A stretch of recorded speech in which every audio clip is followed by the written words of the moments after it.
너무 감사합니다. 우리에게 구원을 주시는 하나님께 큰 박수로 영광을 하나님께 드립시다. 아멘.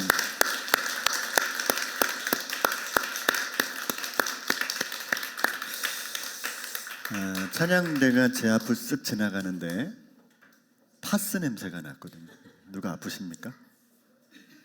네? 누구예요? 아프신 분이? 권사님 받으셨구나.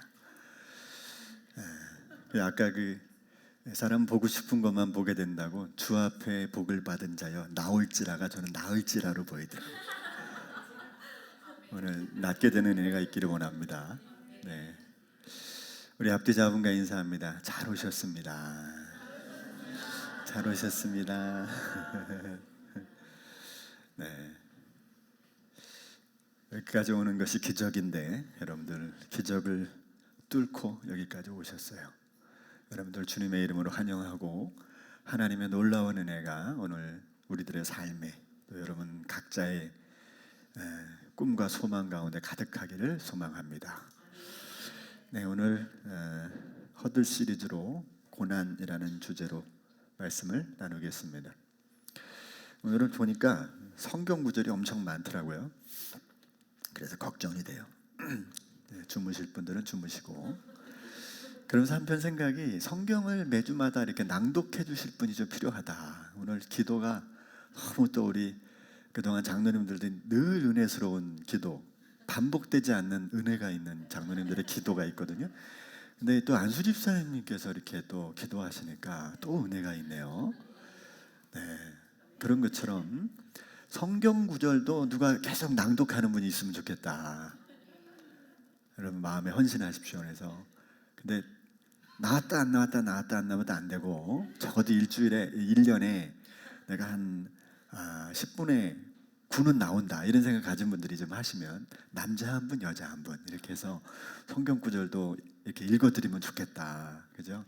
이게 지루하잖아. 한 사람 목소리만 계속 이렇게 20-30분 들으면 지루하거든요. 성경도 낭독해 줄 분들 헌신을 부탁합니다.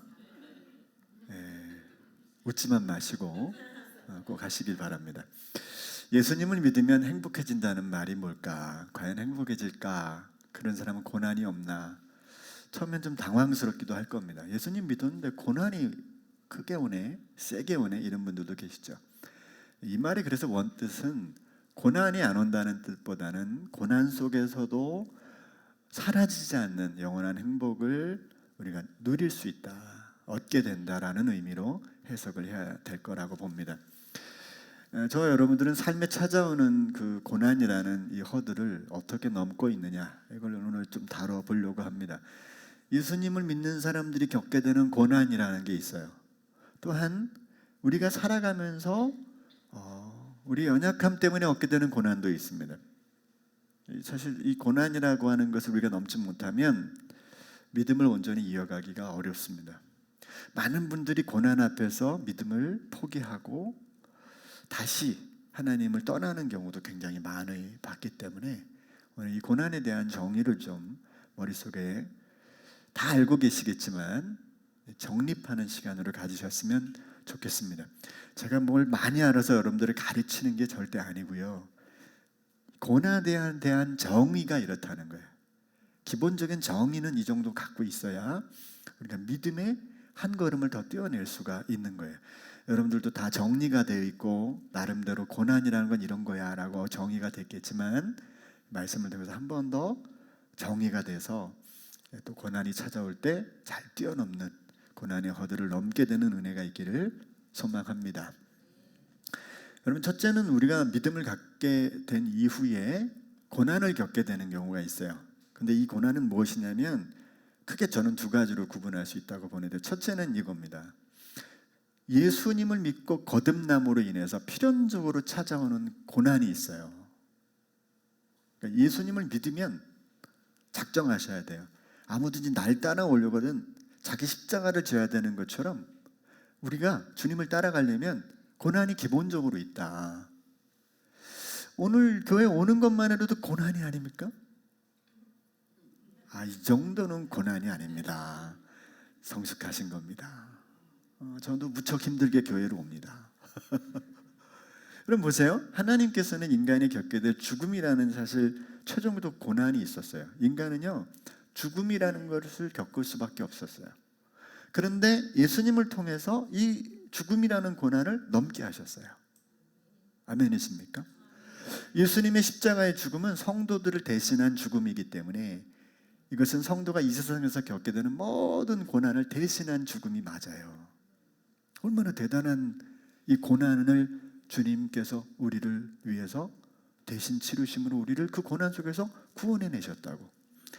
그래서 우리는 이 최종적인 고난인 죽음을 이기고 부활의 승리를 얻게 되었습니다. 거듭남으로 우리의 영이 살아났고, 그죠? 그리고 우리는 최후의 날에 육체적인 부활을 얻게 될 것이라는 사실을 믿고 살아가는 사람이 되었어요. 그렇다면 우리가 당하는 현실에서 고난은 뭐냐 도대체? 예수님을 믿으면서 왜 내가 이렇게 고난을 당해야 돼? 라고 하는, 왜 우리는 고난을 또 겪어야 되죠? 여러분, 이것은 좀 신학적으로 얘기하면 예수님의 십자가의 죽으심으로 인한 이 죽음은, 이걸 우리는 선언적 죽음이다 이렇게 말합니다. 선언적 죽음. 선언적 죽음이라는 말이 뭐냐면 이런 거예요. 그의 죽으심을 통해서 우리가 단번에 죄사함을 얻고 하나님과의 관계가 회복됐어요. 이건 과거 완료예요. 끝났어요. 예수 그리스도의 십자가의 죽으심으로 인류가 구원을 얻게 되고 누리게 되는 길을 얻은 것이죠. 그런데 이 과거 완료형인 이 구원은 거기서 끝나서 저와 여러분들의 구원이 하나님 앞에 완성적으로 선언되었지만, 그 구원이 우리들 각자에게 이루어지는 것은 각자의 삶에서 현재 진행형으로 이루어지는 거예요. 2000년 전에 예수 그리스도의 십자가는 1900년대에 태어난 사람은 그때 태어나서 자기의 삶의 주님을 경험하고 만나면서 경험되면서 그걸 알아가고 그 구원을 누리게 되는 거잖아요. 앞으로 태어날 아이는, 그죠? 우리와 다른 시점에서 그 경험을 누리게 되는 거지 않습니까? 이해가 되십니까? 그래서 이건 실제적으로 이루어질 뿐만 아니라 그리스도를 따라가는 과정에서 자연적으로 우리에게 찾아오게 된다는 거예요. 바울 사도의 고백을 한번 들어보세요. 전에 여러분은 악한 일로 하나님을 멀리 떠나 있었고 마음으로 하나님과 원수가 되어 있었습니다. 그러나 지금은 하나님께서 그리스도의 죽으심을 통하여 그분의 육신의 몸으로 여러분과 화해하셔서 여러분을 거룩하고 흠이 없고 책망할 것이 없는 사람으로 자기 앞에 내세우셨습니다. 그러므로 여러분은 믿음에 튼튼히 털을 잡아 굳건히 서 있어야 하며 여러분이 들은 복음의 소망에서 떠나지 말아야 합니다. 그러면서 바울이 뭐라고 얘기하냐면요, 이 복음은 하늘 아래에 있는 모든 피조물에게 전파되었으며 이 바울은 이 복음의 일꾼이 되었는데 이제 나는 여러분을 위하여 고난을 받는 것을 기쁘게 여기고 있다는 거예요. 바울 자신이. 그러니까 바울은 예수 그리스도를 믿고 거듭났고, 그럼에도 불구하고 그 선언적 완전한 구원과 죽음이 나를 해방시켰지만, 그러나 여전히 이제 나에게 남은 고난이 있다는 거예요. 그래서 그 고난을 어떻게 해석하냐면, 다 같이 읽어요. 시작. 그리스도의 남은 고난을 그분의 몸, 곧 교회를 위하여 내 육신으로 채워가고. 이 표현을 한 건 바울밖에 없어요. 그리스도의 남은 고난. 이 그리스도의 남은 고난이 뭐냐면, 예수 그리스도는 십자가에서 한 번에 그 고난을 다 해결하셨지만, 여러분 이거 아셔야 돼요. 그 고난을 저와 여러분들의 삶 속에서 경험되게 만드셨다는 거예요. 아니, 그거조차 없으면 얼마나 좋겠습니까마는, 왜 그 고난이 우리에게 있느냐가 되게 중요합니다.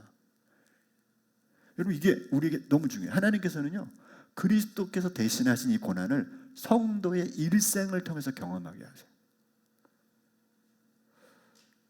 이게 아주 신비로운 일 중에 하나입니다. 그래서 성도는요, 이 고난을 통해서 내가 하나님의 자녀가 되었구나, 내가 믿음을 가지고 있구나를 알게 된다는 거예요.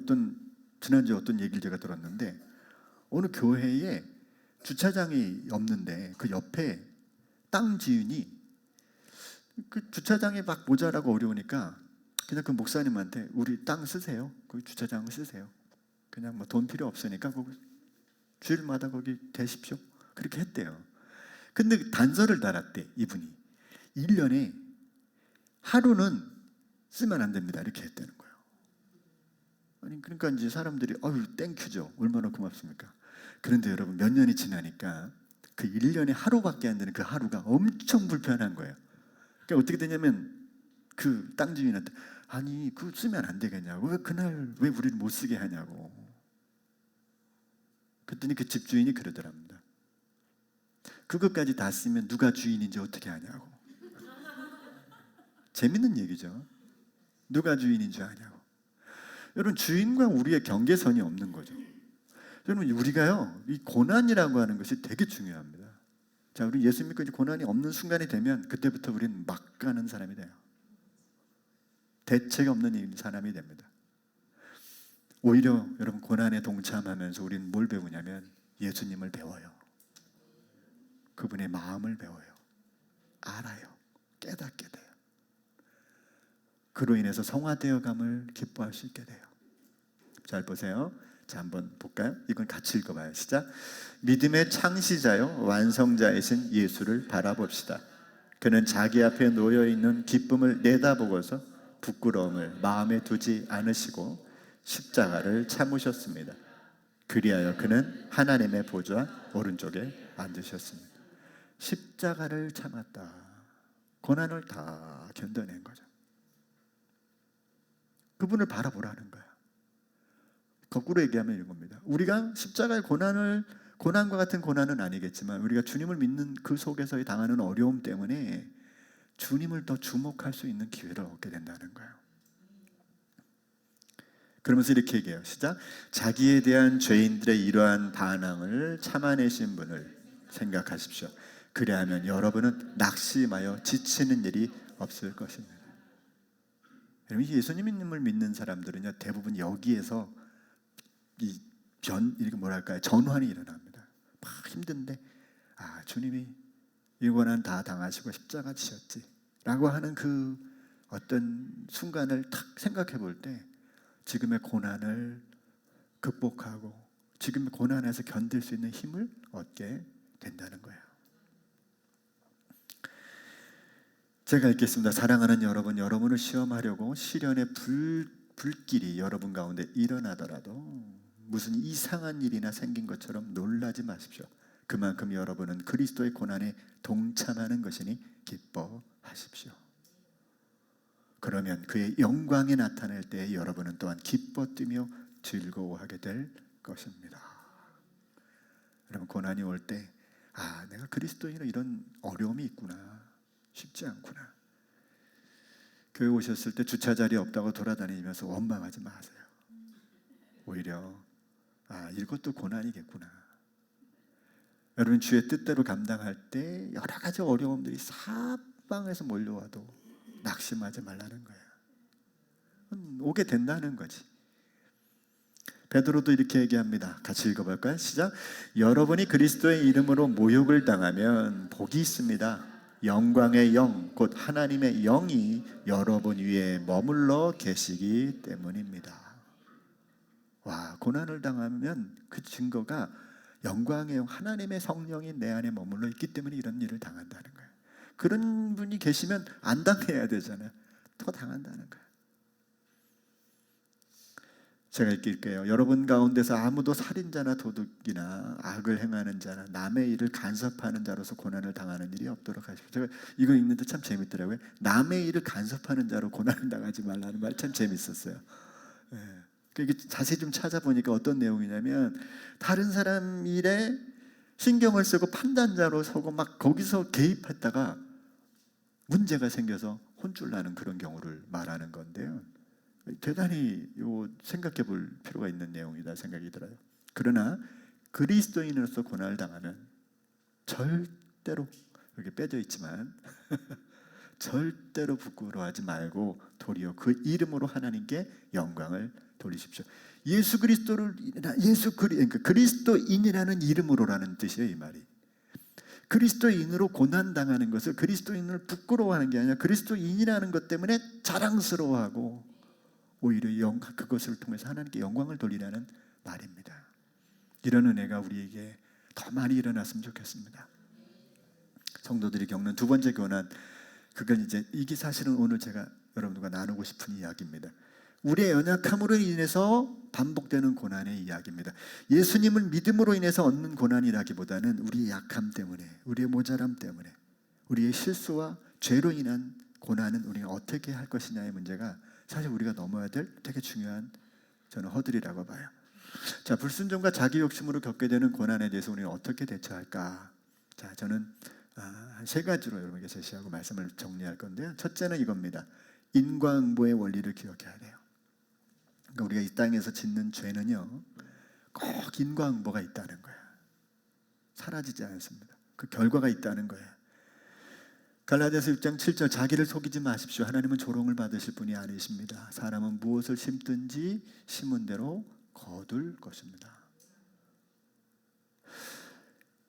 로마서 2장 6절에도 이렇게 말씀해요. 하나님께서는 각 사람의 그 한 대로 갚아주실 것입니다. 참으면서 선한 일을 하여 영광과 존귀와 불멸의 것을 구하는 사람에게는 영원한 생명을 주시고, 이기심에 사로잡혀서 진리를 거스르고 불의를 따르는 사람에게는 진노와 분노를 쏟으실 것입니다. 여러분, 하나님이 세상을 만드신 원리 중에 하나가 뭐냐면 행한 대로 돌아온다는 거예요. 행한 대로 돌아온다. 이건 참 중요한 원리입니다. 그런데 여러분, 우리가 은혜 때문에 이 행함이라는 것을 무시하는 경우가 있어요. 왜? 아니, 우리가 이런 행함보다 주님의 은혜가 더 크지 않느냐, 그렇게 생각합니다. 그런데 그렇지 않다는 거예요. 행위가 사라진 게 아니고 하나님의 은혜가 그 행위를 덮은 거죠. 여러분, 저와 여러분들이 구원받은 건 하나님의 은혜지만 반면에 생각해 보면 우리의 죽음을 대신한 주님의 희생 때문에 받은 거지, 그죠? 이해되십니까? 우리의 구원은 값없이 받은 거지만 그 값없이 받기 위해서 치르신 주님의 희생은 동일하다는 거예요. 우리의 희생이라는 거죠. 원래는 우리는 하나님의 최종적 구원을 얻었지만 연약함 때문에 실수하고 죄를 짓고 그것이 거듭되는 동안에 우리의 삶에 반복되는 어려움이 있습니다. 여러분, 주님 앞에 나와서 우리의 죄를 고백한다고 해도 우리들의 마음의 연약함은, 또 우리들이 그 일로 인한 결과들은 겪게 되는 것이 인지상정이라는 거예요. 이게 좀 되게 두려운 얘기고 무서운 얘기이기도 하죠. 그죠? 자, 두 번째는 하나님께서 그런 속에 있는 우리 자신들, 자, 나의 실수와 연약함 때문에 여러 가지 문제가 발생해요. 가정이나 공동체나 관계에서나 또 나의 개인적인 상황에서 어려움을 겪게 되는 경우가 많잖아요. 그죠? 그럴 때조차도 그것으로 인해서 고통받고 아파하는 순간이 오지만, 여기서 중요한 건 그럼에도 불구하고 우리는 하나님의 마음에 주목해야 된다는 거예요. 자, 이게 되게 중요한 얘기입니다. 아니, 내 잘못으로 내가 이런 어려움을 당하는데 무슨 낯으로 하나님께 나아가나, 이런 생각을 할 수 있거든요, 우리가. 그죠? 그런데 그럴 때일수록 하나님은 우리의 연약함에 끊임없이 개입하시는 분이라는 사실을 놓으면 안 된다는 거예요. 이걸 놓는 순간 마치 벼랑에서 마지막 끈을 놓는 걸 내려놓는 것과 똑같다고 저는 생각해요. 가장 약하고 힘들고 세상으로부터 손가락질 받고 지탄받는 순간이 와도 하나님을 향한 그 마음은 놓아서는 안 된다는 거예요. 여러분, 주님의 선언적 구원이 고난으로 남아있지 않았다면 여러분, 우리는 구원도 알지 못했고 엄청 교만했을 거예요. 구원파가 그렇게 가르치잖아요. 그죠? 믿기만 하면 다 된다고 얘기하죠. 그 믿음의 삶이 포함되어야 된다는 걸 얘기를 해줘야 되는데, 하나님은 성도로 겪는 고난뿐 아니라 우리의 연약함으로 겪는 고난을 통해서도 끊임없이 우리에게 말씀하세요. 실수하고 넘어지고 잘못 말하고 잘못 행한 일들이 우리 가운데 있을지라도 여러분, 마음속에 하나님의 마음을 놓아서는 안 됩니다. 이게 우리 하나님이기 때문에 그래요. 한번 볼까요? 자, 다 같이 읽어봐요. 시작.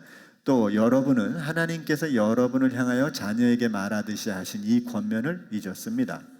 내 아들아, 주님의 징계를 가볍게 여기지 말고 그에게 꾸지람을 들을 때 낙심하지 말아라. 주님께서는 사랑하시는 사람을 징계하시고 받아들이시는 아들마다 채찍질 하신다. 어려움과 고난은 그대로 인지상정으로 받죠. 그러나 그 어려움과 고난 속에서도 그걸 하나님의 징계로 알고 그냥 견디고 버티고 또 이렇게 무조건 우기고 나가는 게 아니라 하나님의 마음을 자꾸 바라보라는 거예요. 이게 엄청난 우리에게 은혜입니다. 제가 한번 읽어볼게요. 징계를 받을 때 참아내십시오. 하나님께서는 자녀에게 대하시듯이 여러분에게 대하십니다. 아버지가 징계하지 않는 자녀가 어디 있겠습니까? 모든 자녀가 받은 징계를 여러분이 받지 않는다고 하면 여러분은 사생아이지 참 자녀가 아닙니다. 우리가 육신의 아버지도 훈육자로서 모시고 공경하거든 하물며 영들의 아버지께 복종하고 살아야 한다는 것은 더욱더 당연한 일이 아니겠습니까? 10절 보세요. 육신의 아버지는 잠시 동안 자기들의 생각대로 우리를 징계하였지만, 아니 하나님의 마음이 아니에요. 미안하지만 육신의 아버지들은 때때로 자기 감정에 의해서, 어느 그 심리학자가 그런 얘기를 하더라고요. 자기가 한 개소리를 알려드리겠대. 뭔 개소리를 저분이 하셨나 그랬더니 밖에 나갔다가 이제 집을 딱 들어갔는데 아이들이 아빠한테는 아무 관심이 없대. 자기들이 하는 거 막 열심히 하더래요. 갑자기 아빠가 마음이 좀 상한 거야. 그래 이제 좀 있다가 이제 밥 먹냐고 저녁 때 다 하게 둘러 앉았는데 애들이 막 밥 먹다가 이렇게 흘리고 그러니까 갑자기 너는 밥 먹다가 뭘 이렇게 흘리냐고 소리를 치는 개소리를 했다는 거예요. 원래는 자기는 어떤 마음이었냐면 들어와서 아이들이 자기를 안 보면 이런 얘기를 했어야 돼. 내가 왔는데 너희들이 나를 환영해 주지 않으니까 마음이 아프다. 이 얘기 했어야 진실한 소리를 한 건데 그건 속으로 꽉 감춰놓고 막상 밥 먹을 때 밥을 어디서 흘리면서 먹느냐고 이 개소리를 한다는 거예요. 여러분 이게 되게 웃긴 게 우리가 이 땅을 살면서 때때로 부모로부터 인한 상처가 있잖아요. 부모님 이제 어느 분이 자녀를 상처를 주려 하는 마음이 있겠습니까? 그분들의 삶에서도 삶이 어려울 때가 있죠. 그런 환경으로 우리가 그런 환경을 살고 우리도 그런 삶을 살지 않습니까? 육신의 부모는 그럴 수 있다는 거죠. 그런데 하나님께서는 우리를 자기의 거룩하심에 참여하게 하시려고 우리에게 유익이 되도록 이런 어려움 가운데 우리를 통과하게 하신다는 거예요. 싹 띄워놨으면 얼마나 좋겠습니까? 근데 다 경험하게 하신다. 무릇 징계는 어떤 것이든지 그 당시에는 즐거움이 아니라 괴로움으로 여겨지지만 나중에는 이것으로 훈련받은 사람들에게 정의의 평화로운 열매를 맺게 합니다. 그러니까 여러분 우리가 연약하고 실수하고 넘어져서 쓰러질 때도 하나님의 마음을 잊지 않는 거죠. 그것 때문에 온갖 종류의 비난과 어려움을 당하고 또 당연히 그런 손가락질을 받는 순간에조차 하나님을 향한 마음을 놓지 않는 거죠. 하나님이 나를 이걸 통해서 훈련하시는구나. 그러므로 우리는 연약함으로 겪는 고통에서 그런 하나님의 마음을 놓아서는 안 됩니다. 오늘 우리가 읽은 본문의 말씀을 한 번 더 읽겠습니다. 시작. 의인이 부르짖으면 주님께서 반드시 들어주시고 그 모든 재난에서 반드시 건져주신다. 주님은 마음 상한 사람에게 가까이 계시고 낙심한 사람을 구원해 주신다. 의로운 사람에게는 고난이 많지만 주님께서는 그 모든 고난에서 그를 건져 주신다. 그래요. 이게 우리 주님이신 거예요. 우리는 예수 그리스도를 인한 의인이 된 거잖아요. 주님 때문에 의로워진 사람인 거예요. 그래서 실수하고 넘어지고 쓰러진다고 할지라도 그분이 나의 손을 놓지 않으신다는 거예요. 또한 그런 하나님께 자신의 마음을 드림으로 인해서 반복된 죄를 끊어내는 기회를 삼아야 된다고 성경이 말해요. 그래서 요한일서 1장 9절 우리가 우리 죄를 자백하면 하나님은 신실하시고 의로운 분이셔서 우리 죄를 용서하시고 모든 불의에서 우리를 깨끗하게 해주실 겁니다. 이미 십자가를 통해서 우리 죄사함의 뿌리를 다 새롭게 하셨다면 우리는 우리 연약함을 자백함으로 우리들의 삶의 구원의 열매들을 경험해 나가야 된다는 뜻이 되겠죠. 마지막으로요, 이제 세 번째입니다. 우리 연약함으로 인한 고난이 찾아왔을 때, 그 결과는 그대로 겪어야 되는구나. 두 번째, 그럼에도 불구하고 그 속에 품어진 하나님의 마음을 놓으면 안 되는구나. 이해되셨어요? 마지막 세 번째는 그 다음에 여기서 다시 그 안으로 빠져들지 않고 온전하게 살 수 있는 길을 하나 더 제시하고자 하는 겁니다. 이게 뭐냐면 죄 연약함에서 벗어나려면 연약함의 반대 방향으로 가야 돼요. 여러분 물에 자꾸 빠져들면 허우적거려야지. 일단은 반대 방향으로 우리의 방향을 설정해야 되잖아요. 여러분 세계적으로 유명한 시크릿이라는 책이 있죠. 이 시크릿이라는 책을 실제화시킨 사람 중에 한 분이 이제 밥 프록터라는 사람인데, 이 사람이 이런 표현을 했어요. 결단은 1초밖에 안 걸린다. 이 말처럼 정확한 답이 없어요. 수십 년 고민해도 결단은 1초예요. 그죠? 1초 만에 우리가 마음을 정할 수 있습니다. 굳이 몇 개월, 몇 년을 안 보내도 결단만 하면 변화의 출발입니다. 그러니까 한번 해볼 만하죠. 자, 그런데 이 본문을 여러분에게 말씀드리고 싶고 오늘 이 말씀을 통해서 말씀을 정리하려고 하는데요. 자, 한번 읽습니다. 시작.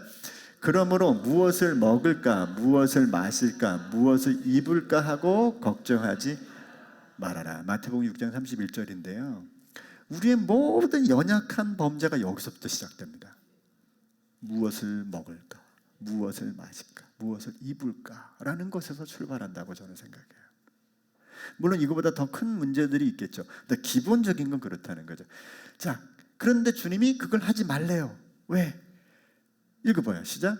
이 모든 것은 모두 이방 사람들이 구하는 것이요, 너희의 하늘 아버지께서는 이 모든 것이 너희에게 필요하다는 것을, 자, 이 굉장히 중요한 본질을 좀 다루고 있는데요.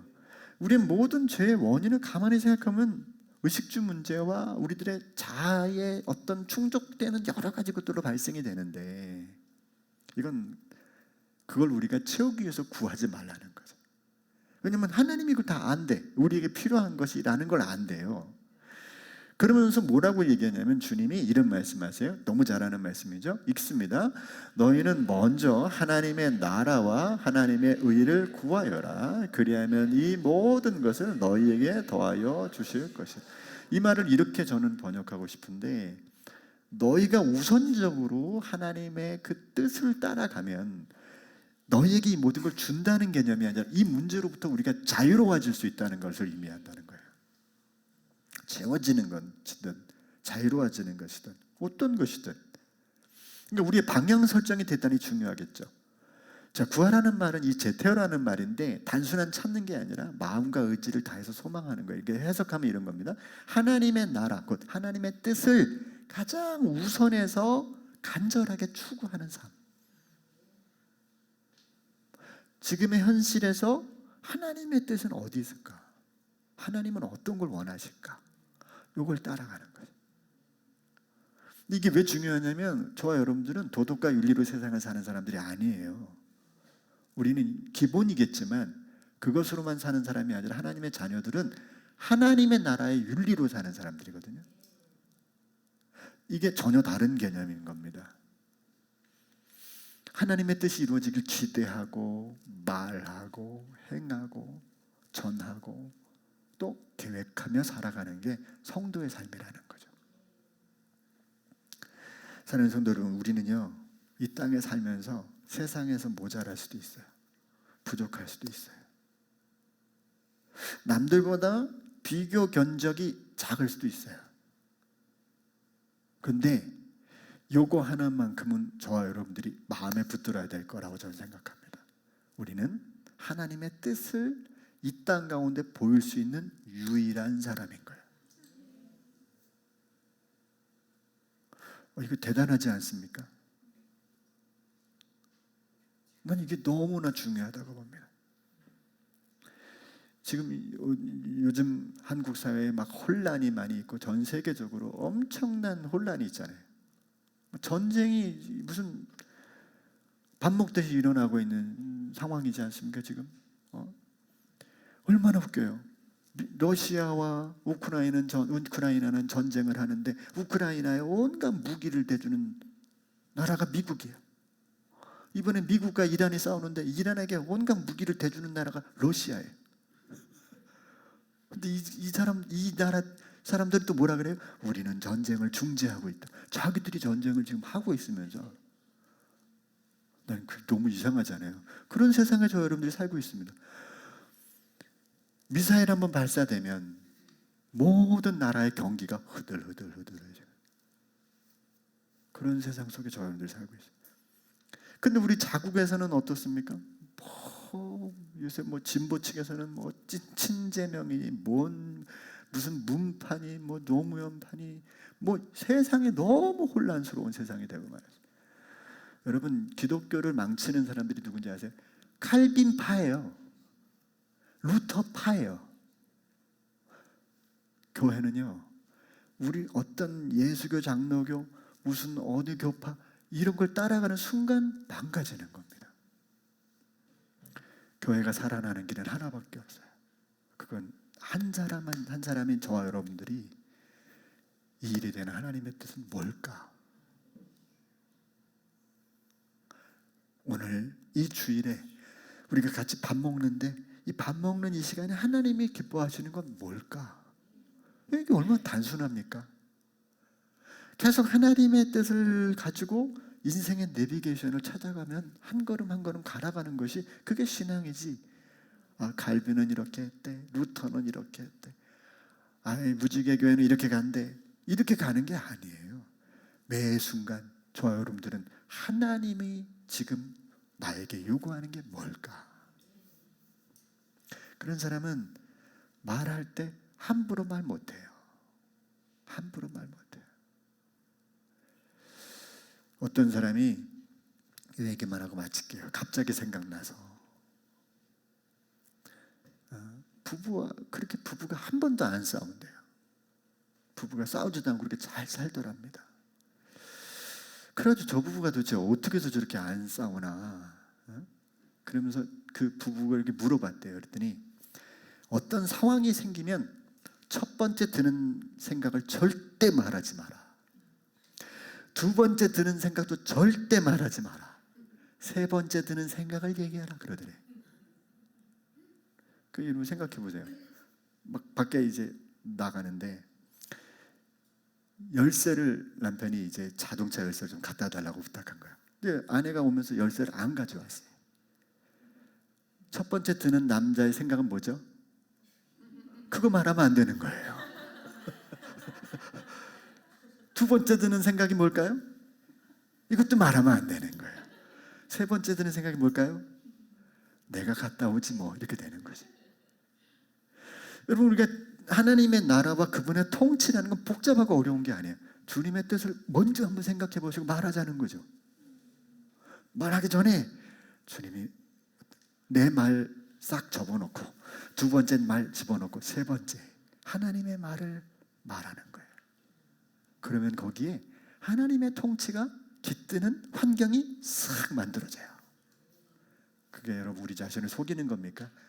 진실을 향해서 하나님의 나라를 위해서 살아가는 발걸음이 되는 거예요. 우리는 첫 번째 드는 생각은 무조건 인간적일 때가 많습니다. 무조건 인간적일 때가. 이 방향을 잃으면 그때부터 내 삶의 죄가 왕노릇하기 시작합니다. 이건 직분하고 상관없고 교회 얼만큼 믿었는지 상관없어요. 그냥 올라오는 거예요. 모두 죄뿐이던 우리가 은혜로 의로워졌다면 살아가는 삶도 그 뜻만을 우선해야 되는 게 맞지 않을까요?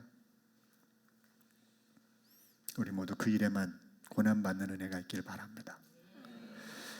첫 번째가 아닌 두 번째가 아닌 세 번째 말을 하기 위하여 어떤 가정이 노력했다면 첫 번째가 아닌 두 번째가 아닌 세 번째도 오직 하나님의 뜻은 뭘까? 이것만 바라볼 수 있는 일에 우리의 마음을 드리는 은혜가 있었으면 좋겠습니다. 기도할게요. 하나님 고맙습니다. 우리는 삶에 끊임없는 고난을 겪습니다. 주의 자녀로 겪는 고난이라면 기뻐할 수 있고 견딜 수 있고 버틸 수 있겠지만 우리의 연약함 때문에 겪는 연약함 때문에 찾아오는 어려움들은 때때로 우리의 신앙 전부를 무너뜨릴 때가 너무나 많습니다. 주여 우리를 불쌍히 여겨 주시옵소서. 그때마다 주님 이것에 대한 책임을 다하고 그 일에 대한 주님의 마음을 향할 수 있는 마음을 허락해 주시기를 소망합니다. 무엇보다 그의 나라 하나님의 뜻을, 그의 통치를 다시 마음 가운데 새겨서 한 걸음, 한 말, 하나의 꿈을 꾸게 되는 은혜가 일어나도록 우리에게 은혜를 베풀어 주시옵소서. 예수님의 이름으로 기도합니다. 아멘.